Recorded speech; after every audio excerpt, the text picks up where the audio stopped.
ना बीजेपी ने, ना सरकार ने, कभी किसी ने ये नहीं कहा कि इस फिल्म को नहीं देखना चाहिए या इस फिल्म को थिएटर तक नहीं पहुंचना चाहिए।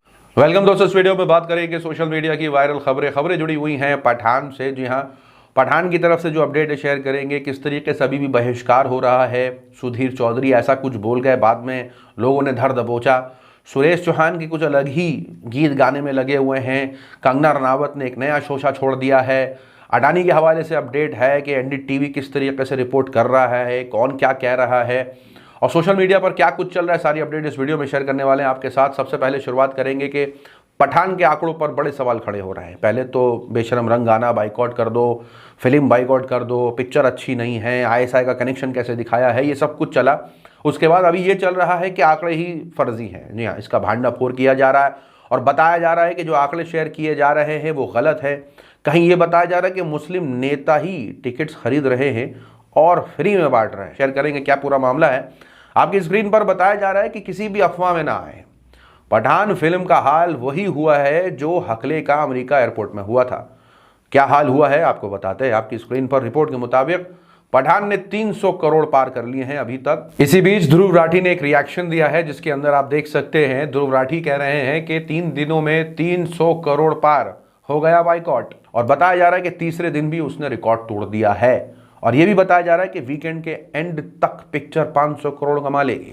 तो अगर ये हाल है तो हाल तो बढ़िया है पिक्चर का। लगातार सोशल मीडिया पर ये सब कुछ चल रहा है और आपको बताते चले कि ये जो बयानबाजी हो रही है, ये जो कहीं ना कहीं पिक्चर को बदनाम करने की जो जल्दबाजी है, ये जो जज्बात में आकर के जो कुछ भी कहा जा रहा है, इसके बारे में कहा है अनुराग ठाकुर ने और अपने बयान में उन्होंने कहा कि पिक्चर अच्छा कमा रही हैं और लोग बिना सोचे समझे, बिना पूरी इंफॉर्मेशन के कुछ भी बोल रहे हैं, नेगेटिविटी फैला रहे हैं जिससे एनवायरनमेंट खराब हो रहा है। ये कोई और नहीं, यूनियन मिनिस्टर अनुराग ठाकुर का बयान है।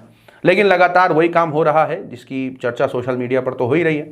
बताया जा रहा है कि पठान की जो अर्निंग है वो कहीं ना कहीं फेक है और उसके फेक के पीछे वजह यह है कि थिएटर के 100% टिकट्स जो है ना वो मुस्लिम नेताओं ने खरीद लिए हैं और वो दर्शकों को फ्री में बांट रहे हैं। अब उनके इस विश्लेषण को देखा, उनकी इस रिपोर्ट को जब देखा हमने, तो हमें पता चला कि उन्होंने ज़्यादा से ज़्यादा 1-2 ऐसी वीडियो निकाली हैं जिसके अंदर शाहरुख खान के फैंस सिनेमा घरों के टिकट्स खरीद करके लोगों में बांट रहे हैं और उनको उन्होंने मुस्लिम नेता बता दिया है। जी हाँ, तो ये अपने आप में एक बड़ा सवाल है कि जो आरोप लग रहे हैं कि कहीं ना कहीं इस पिक्चर को हिट करने के पीछे मुस्लिम नेताओं का हाथ है, तो इस बात में कितनी सच्चाई है इसका एक्सपोज वो कर रहे हैं और लगातार यही सब कुछ चल रहा है सोशल मीडिया पर। सुरेश चौहान के ये भी कह रहे हैं कि यहाँ कितना भी अकड़ और फर्जी आंकड़े दिखा दो पर विदेशी एयरपोर्ट पर तो चड्डी उतार ही जाएगी। यानी शाहरुख खान के खिलाफ कल गद्दार नाम से भी हैशटैग ट्रेंड किया। पठान का बाइकआउट तो चल ही रहा है इतने दिनों से, महीनों से, अब ये सब कुछ भी चलना शुरू हो गया है। यहाँ सुरेश चौहान के इस बयान पर लोगों ने रिएक्शन दिया है केआरके के ट्वीट का इस्तेमाल करके, क्योंकि केआरके ने ये ट्वीट किया आपकी स्क्रीन पर, जहां उन्होंने कहा कि बात तो चल रही थी शाहरुख खान को सड़क पर लाने की, फिर ये अडानी साहब बीच में कहां से आ गए। जी हाँ, आप सभी को पता होगा किस तरीके से एक रिपोर्ट सामने आई हिंडरबर्ग रिसर्च की, जहां उन्होंने एक बड़ा आरोप लगाया अडानी ग्रुप्स के ऊपर कि वो स्टॉक को मैनिपुलेट कर रहे कई सालों से। अभी अपने आप में एक बड़ी खबर है, लेकिन सवाल ये खड़ा हो गया कि एनडीटीवी में अभी तक इस रिपोर्ट को लेकर के चर्चा क्यों नहीं हुई है। ये सवाल खड़ा किया विजेंद्र सिंह, जो कि एक बॉक्सर है जाने माने। उन्होंने कहा कि एनडीटीवी पर अभी तक ये रिपोर्ट क्यों नहीं दिखाई गई है।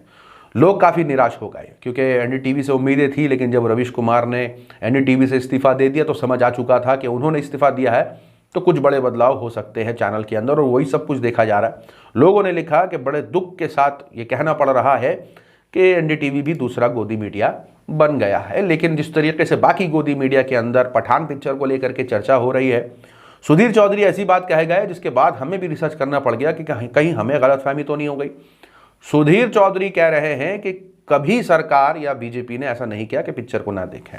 ना बीजेपी ने, ना सरकार ने, कभी किसी ने ये नहीं कहा कि इस फिल्म को नहीं देखना चाहिए या इस फिल्म को थिएटर तक नहीं पहुंचना चाहिए। इतना बड़ा दावा कर दिया सुधीर चौधरी ने, बगैर ये थोड़ा गूगल सर्च कर लेते तो उन्हें खुद पता चल जाता आपकी स्क्रीन पर कि बीजेपी ने ही बाइकआउट की मांग करनी शुरू करी थी पठान पिक्चर। मैं नहीं कह रहा, ये रिपोर्ट में आपकी स्क्रीन पर, BJP calls for boycott of SRK movie Pathan.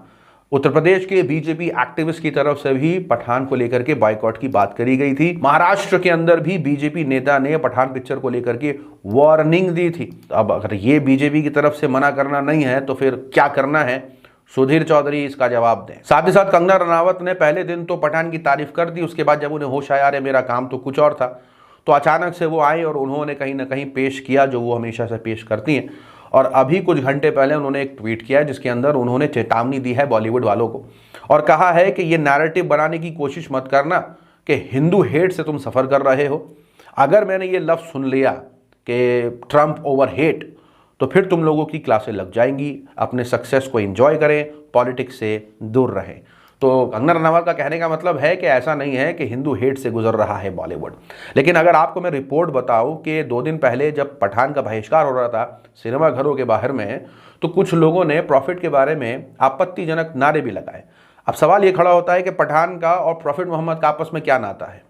Pathan का बहिष्कार करना सही है, पिक्चर नहीं पसंद आई, उसके अंदर कुछ आपत्तिजनक है, वैसे भी सेंसर बोर्ड ने काफ़ी कुछ कट कर दिया, इसके बावजूद भी अगर आलोचना है आप कर रहे हैं, लेकिन अचानक से प्रॉफिट मोहम्मद उसके अंदर कैसे आ जाते हैं। तो अगर ये हेट नहीं है तो फिर और क्या है। लेकिन दूसरी तरफ बता दें कि इसी रिपोर्ट को जो मैंने 2 दिन पहले आपके साथ शेयर करी थी इंदौर की, जहां प्रॉफिट के बारे में आपत्तिजनक बातें कही गई थी, इस मामले को लेकर के बजरंग दल के 4 कार्यकर्ता गिरफ्तार हो चुके हैं, उनके ऊपर धाराएं लगाई गई हैं।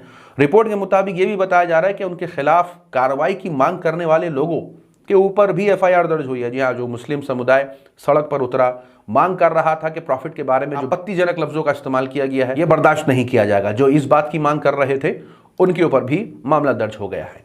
साथ ही साथ सोशल मीडिया पर इस वक्त भक्त ट्रेंड कर रहा है और उसके पीछे की वजह यह है, ये लड़का, इस लड़के से कुछ सवाल पूछे गए, इसके बाद इस लड़के ने जो जवाब दिए हैं लोगों के होश उड़ गए। इसका कहने का मतलब है कि पढ़ाई लिखाई का बिल्कुल भी ये मतलब नहीं होता है कि आप अपने दिमाग का इस्तेमाल करें। विवेक का इस्तेमाल नहीं करेंगे तो पढ़ा लिखा होने का मतलब ये बिल्कुल भी नहीं कि हम अपने दिमाग का इस्तेमाल करना चाहिए। हमें सरकार हमेशा अपने देश के लिए हमें हमेशा सोचना चाहिए कि देश की सरकार क्या कहती है। जी हाँ, हम 21वीं सदी में आ चुके हैं और अभी कहीं ना कहीं ऐसी बातें हमें वापस से पीछे लेके जाती हैं जहां पढ़ाई लिखाई आप दिमाग का इस्तेमाल करना बंद करने को कह रही है, ऐसा ये कह रहे हैं। जबकि पढ़ाई लिखाई वाकई दिमाग खोलती है, सही गलत में फ़र्क बताती है, अच्छे बुरे में फ़र्क बताती है। पढ़ाई लिखाई का मकसद ही वही होता है। लेकिन ऐसा हो गया है लोगों का हाल कि आज सवाल पूछने से डर रहे हैं, इन्हें सवाल पूछने से भी रोक दिया जाता है और कहा जाता है जो हो रहा है सही हो रहा है। अब यही कहीं ना कहीं इनके साथ हुआ होगा। इनको लगा कि सरकार के ऊपर सवाल खड़े करना गलत है, पढ़ाई लिखाई का तो एकदम भी ये मतलब नहीं है कि आप सवाल पूछ लें। तो इसके बयान पर जो है सोशल मीडिया पर लोगों ने रिएक्शन देने शुरू करे, अमूमन पत्रकारों ने। एक पत्रकार है, कहते हैं कि सरकार पर भरोसा रखिए, पढ़े लिखे हैं तो क्या हुआ, अपना दिमाग इस्तेमाल मत करिए। यही बात मेरे कई देशभक्त दोस्त और देश के सीनियर देशभक्त पत्रकार कहते हैं। फिर इस बालक पर हंगामा क्यों। साथ ही साथ पत्रकार अजीत अंजुम लिखते हैं कि गोबर भक्तों की जमात का एक सैंपल देखिए। मोदी जी, ये बहुत बड़ी उपलब्धि है, दिमाग को गोबर केंद्र बना दिया है। अब पढ़ाई लिखाई का मकसद बिल्कुल भी ये नहीं है कि आदमी दिमाग का इस्तेमाल करे। कोई नई चीज मैंने आज कई सालों के बाद सुनी है। सोशल मीडिया पर ये सारी अपडेट्स काफी वायरल हैं। आपकी अपनी क्या राय है कमेंट सेक्शन में जरूर बताएं। मिलूंगा आप सभी से अगली वीडियो में, तब तक के लिए अपना ख्याल रखें।